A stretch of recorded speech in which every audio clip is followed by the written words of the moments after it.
Hello, I'm Father Joe Gambala, and today is Wednesday of the 6th week of Ordinary Time, and our Gospel is taken from the Gospel according to St. Mark.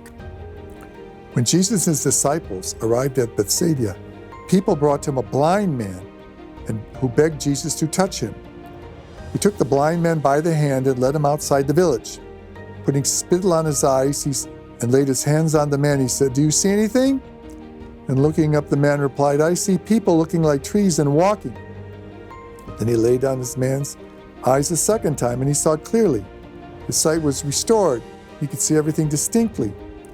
Then he sent him home and said, "Do not even go into the village, the gospel of the Lord." An experience kind of like this. When I first got here to St. Malachy, I decided to take up scuba diving. I always wanted to try scuba diving. And so I took a course in it. And of course, I had very bad eyes. I had been wearing glasses since I was in the 3rd grade, and the eyes only got worse. I had the thickest glasses.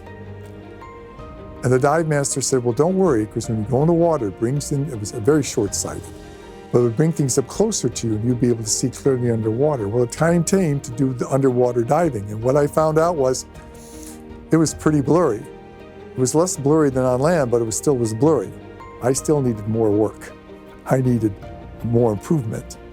Well, of course, the dive master said, "Well, we can sell you a dive mask that's prescription, and it'll only cost you $2,500. I found out I could fix my eyes for $1,000. I got my eyes fixed. So I needed a bigger improvement. And I'm grateful to this day to be able to see clearly, and still can after all these many, many years. What we see, what we choose to see is very, very important. But to see clearly the presence of Christ in others and be open to God's love is the most important insight that we can have.